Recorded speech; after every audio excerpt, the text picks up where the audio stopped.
All right, welcome everybody. We've got a really exciting day planned with a new Ask Sheila.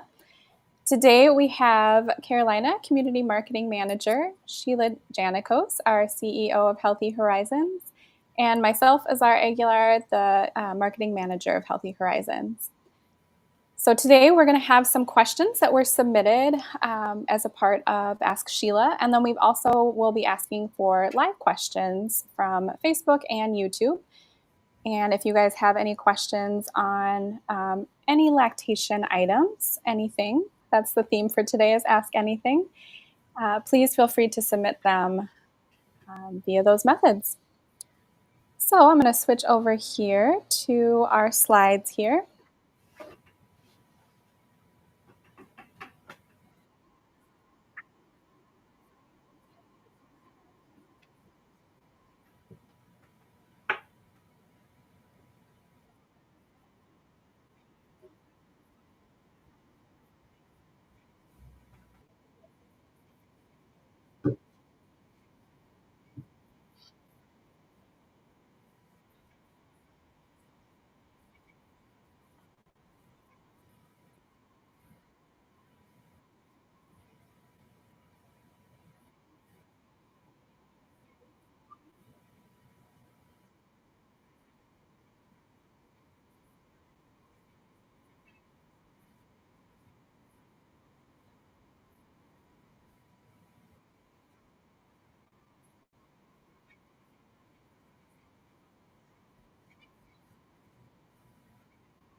Thank you. I can't wait to see what kind of questions everybody sent in and if they're going to try and stump me. So, looking forward to seeing this. Oh, great. This is a good one.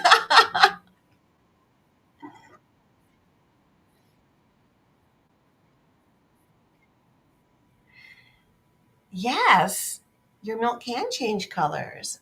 Oftentimes, if somebody's eating like yellow or orange foods like carrots or sweet potatoes, because of the beta carotene, they could have orange looking milk.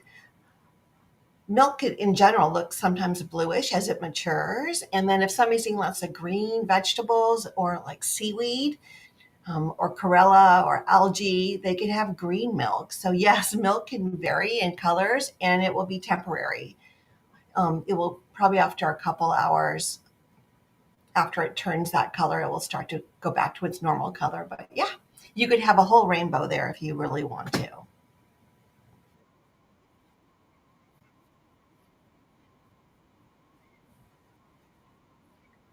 It can be it can be scary. I just had a call last week. Somebody had had Thai food, and it was pad Thai that had that orange sauce, and they had orange milk, and their daycare provider was afraid to feed it to the baby. So I'm really glad that this question was asked.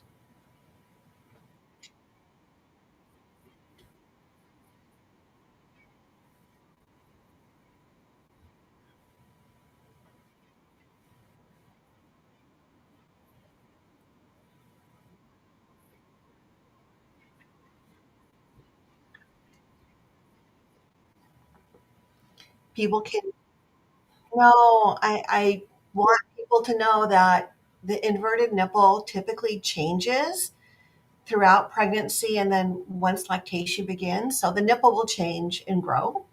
But also, as a baby attempts to latch, the nipple can come out, and the baby doesn't latch to the tip of the nipple. The baby latches further back to the areola. So even if the nipple's a little inverted, the baby should be further back on the areola. But with time and with suction, typically the nipple starts to come out again. People will sometimes use a breast pump right before to help bring their nipples out. But no, it's not impossible. I would suggest working with a lactation consultant right from the beginning so you can make sure you get the best latch possible.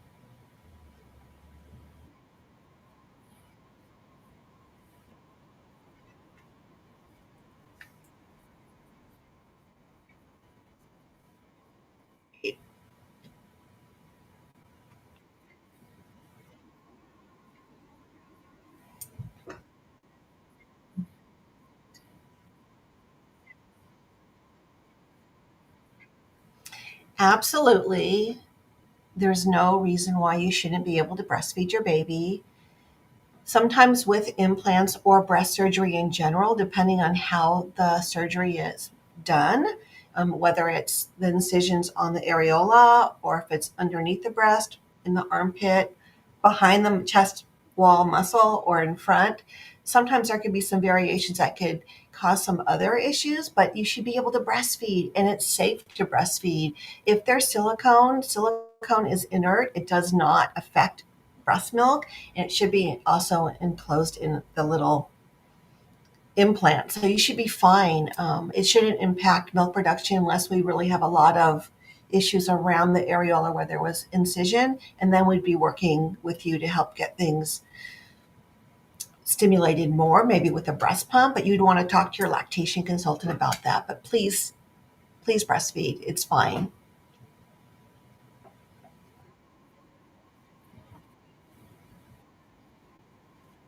Right.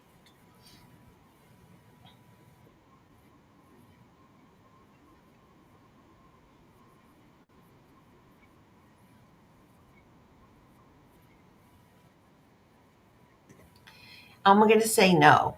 Do not wash your nipples.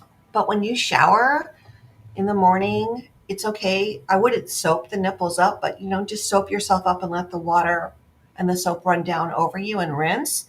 That should be perfectly fine. There are antibacterial properties in human milk. And so even just putting a little bit of milk on the nipple helps with that. So it's no issue. Go ahead and just breastfeed just like you did before.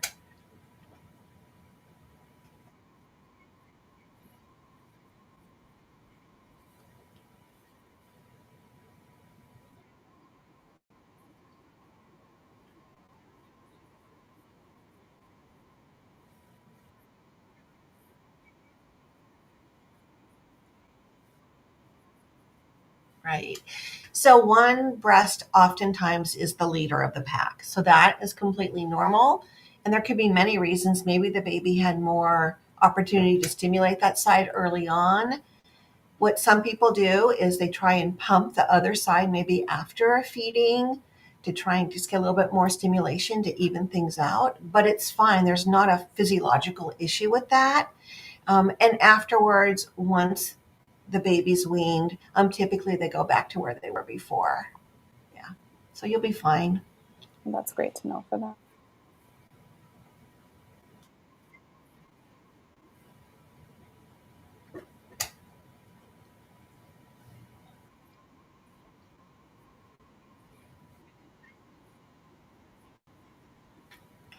Well, the answer is going to surprise you. It could be years, depending on how long a person breastfed for or chest fed. You don't know if the feedings were for 2.5, 3 years, it could last a long time. And I'm not talking like leaking and having to pump, but just if a person were to express, they probably would see a little bit of milk, a little bit of dried milk coming out. So it could last years.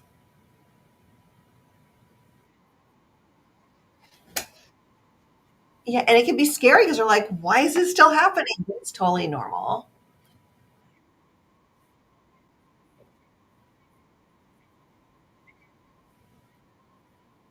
It's almost like almost every question should be its total answer should be it's totally normal. But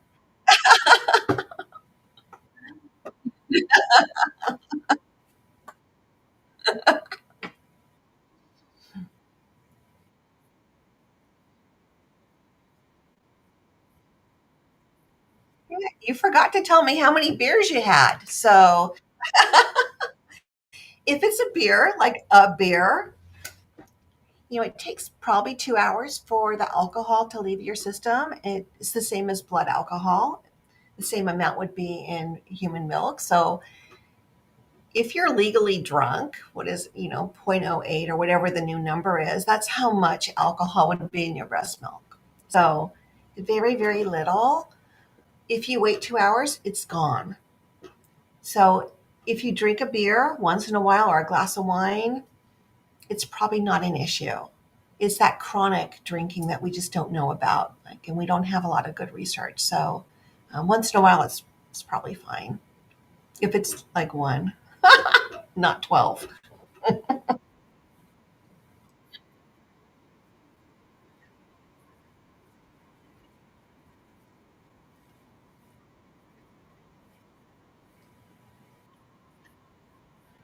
Well, pumping and dumping doesn't take the alcohol out of your body, right? Or your milk. It'd be like, bleeding and thinking that that would somehow get the alcohol out of your body. So it's a tincture of time. It's really time. The only time somebody would maybe pump is if they were away from their baby, right? And they didn't want to get too full, so they're pumping to stay comfortable.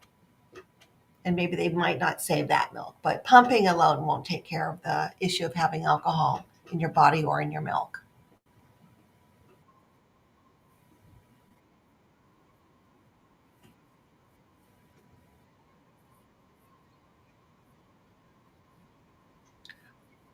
It is normal, and it's because of the hormones.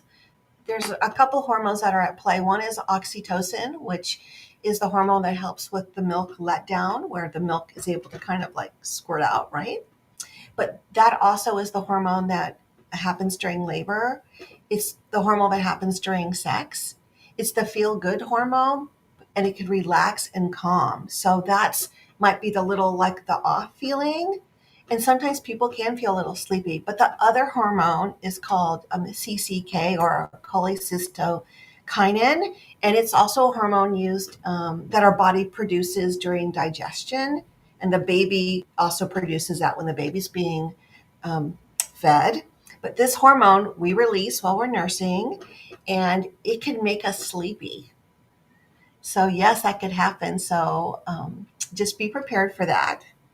It's a good thing, especially if you want to take a nap. You could nurse your baby and you both could kind of doze off.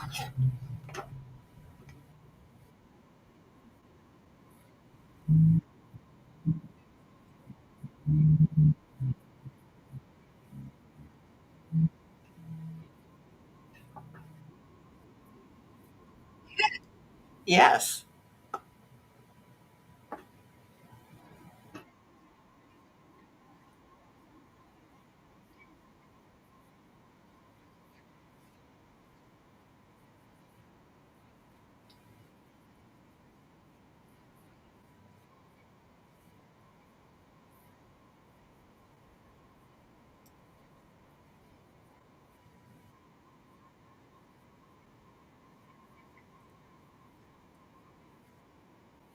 Who has a few questions from our live audience. Thank you. We received some really great questions. So Sheila, my 9-month-old bites when she nurses. How do I stop her? Oh, well, I always suggest looking for any of those cues. Typically, we see biting if maybe the baby's telling you that she's done, like she's done feeding. She doesn't want to nurse any longer. She wants to go do something else because 9-month-olds are very busy little people.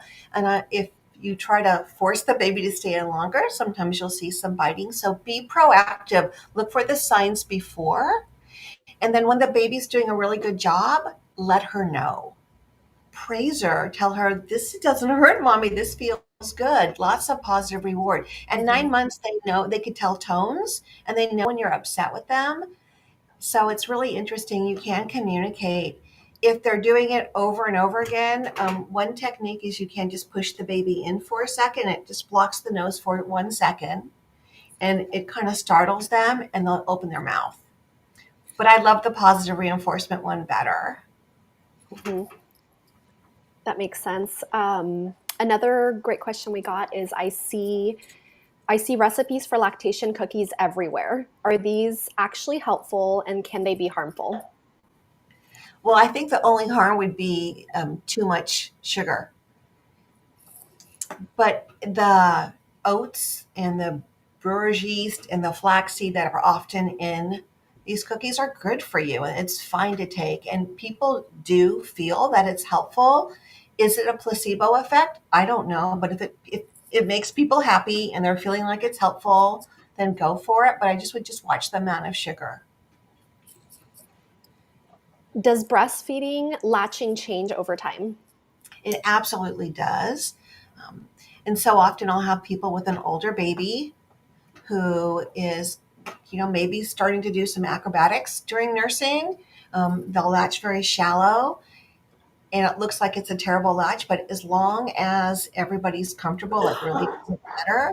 But sometimes we do need to actually bring the baby back to the breast and work with the latch a little bit. But yeah, they'll change their latch definitely. And you'll be so surprised how far a nipple can stretch and still be comfortable. Yeah, we know that from pumping. Correct. I want to breastfeed past 12 months, but how do I balance the solids and eating enough? Okay, so by the time a person is feeding a 12-month-old compared to a 1-month-old or a 2-month-old, it's very, very different. You're nursing 8 to 16 times a day in the beginning. By 12 months, you're maybe nursing 2 to 4 times a day in general, and the baby would be getting solids 3 times a day by that point, plus probably 2 snacks. So the nursing would be more like in the morning, maybe around nap time, and then maybe in the evening. So it's more as a extra.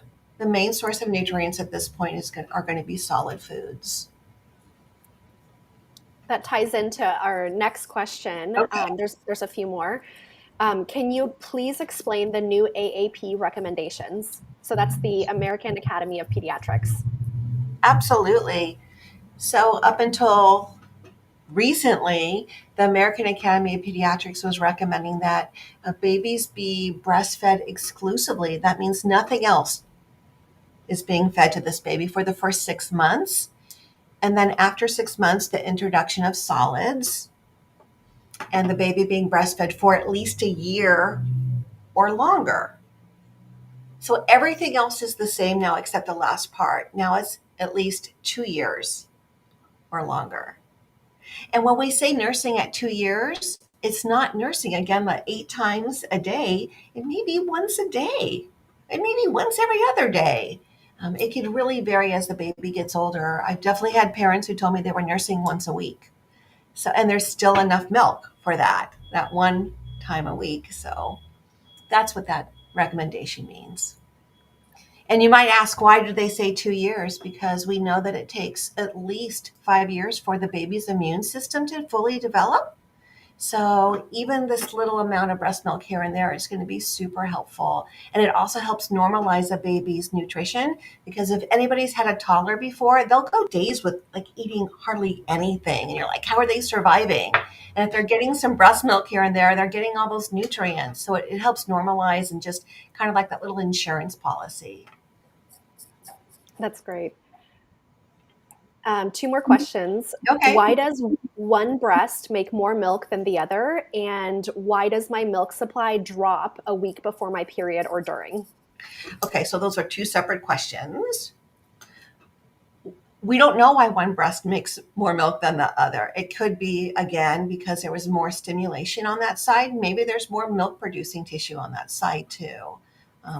I have parents tell me that during one pregnancy, they had one breast that was the leader, and then during the next pregnancy, they had the other side. So I think it really is probably more stimulation dependent and how much use that breast got.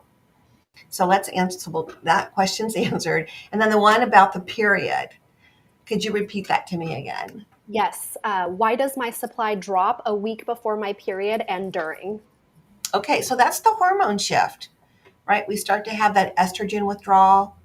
Our hormones start to shift, and it can impact milk production a little bit. So it's very common.